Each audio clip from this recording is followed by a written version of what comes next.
Rich Munson from the Siphon Sokaru, and in this video we'll introduce the Pinan Godan Kata. This is the fifth and final kata in the Pinan series, and it's a little more difficult than what you've experienced in the past. The first part of the kata has very similar movements to what you've done in the past, but then the middle part of the form is more complex and difficult. Part of that complexity comes from some repetitive floor movements and also some similar sequences of blocking and kicking.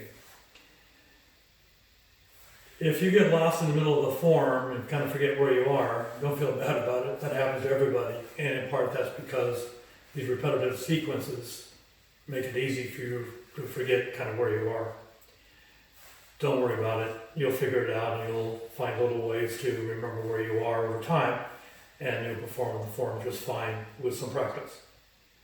I'm going to perform this kata twice, the first time with some significant annotation and discussion, and then the second time just a consistent run through at moderate pace. I hope you enjoy the video, and here is our first performance of Pinan Godan. We'll naturally begin with our opening salutation.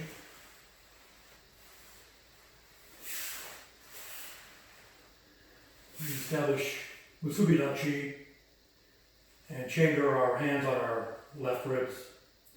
We look to angle 3 and we're going to pull in Nekawashidachi, deliver a Chudanuke, Ura Chudanuke, and Genzuki, all to angle 3. Establish Musubidachi facing angle 1 again, chamber our hands on our right rib cage, look to angle 4, repeat the same pattern but with the opposite side. So, Chudanuke, Ura Chudanuke, Genzuki. Come back, chamber our hands on our left ribs again adopting the Musubidachi. Now we're going to step forward and do Ura Chudanuke from Sochidachi, facing angle 1. This is a Morite Ura Chudanuke. Then we step forward into Zenkutsudachi with the left leg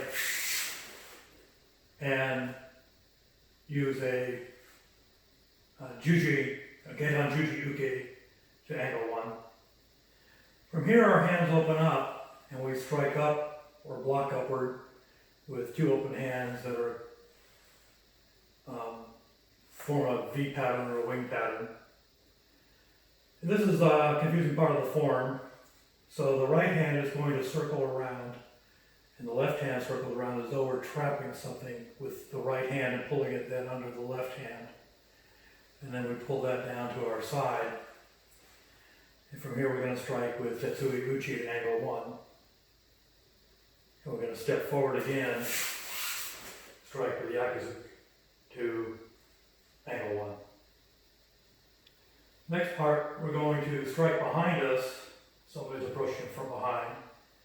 So we're going to do a combination inward block and Mikozuki Geri to angle 1. And that'll be followed by a Geidan Barai. So here's a kick in the block and then the Geidan Barai. From here, we step to angle 2 and we'll have a Kibudachi facing angle 4. And as we do that, we're going to strike with Tetsui Uchi to angle 1.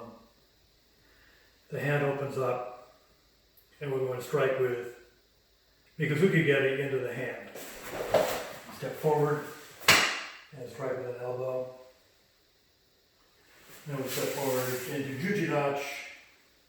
This could be a reinforced hammer block, uppercut, back knuckle. Experiment with different things and see what you like. From here, we come around again and do Geidan Barai. So let me cover that in kind of slow motion. So from the Jujidachi, we're basically going to rotate our feet like we did our hands a little while ago. So we're just rotating the right foot, then the left foot, and the Geidan Barai comes out of that. Notice I'm moving my center and not really my arm. Now I'm going to spring forward Hands are going to come set, bring forward into Zukutsu Dutch, and then shuffle forward into Ura, Morte Ura, Chudan Uke. Now I step forward to angle 6, establish Kutsu Dutch. This hand is open as a forward guard. This hand is striking groin, leg, perhaps just grabbing a leg. From here I pull back into the light Nekowash Dutch, Juji Dutch with a inward block, open hand block. Looking forward into Kutsu Dutch, repeating the movement on the other side, striking down low, high toe, and pulling back. When you pull back, this hand is up and behind your ear on both sides. Hands come set, and that completes the form. Hi again. When you're practicing this form, try to pay attention to both rotational delivery and centering. You want to try to make sure that blocks are being delivered by rotating your center rather than just by moving your arm. You want to try to incorporate any other fundamentals you can think of along the way. The more you can think about incorporation of these fundamental skills now, the better you'll be in a position to learn in the future. So really focus on incorporating any fundamental you can, and we'll move on now and introduce the second version of Pinan Godan. When performing Pinan Godan, some martial arts styles use a high jumping sequence where we shuffle forward at the Ju Roku step in the procedure. As they jump, these styles typically land in a low stance facing angle 4. You may want to explore the Bunkai for their movements. It's actually quite interesting. You may eventually incorporate that sequence into your performance. The twisting hand sequence at the Hachi step in the written procedure is normally used to trap the arm. You just block with a Jodan Juji Shuto Uke, and to then pull the opponent out of structure. At the Ju-Go step in the procedure, you're rotating from a Migi Juji Jachi facing angle 1 into Hudari Juji Jachi facing angle 2 without lifting either foot. I hope you enjoy this interesting form. Thank you for watching.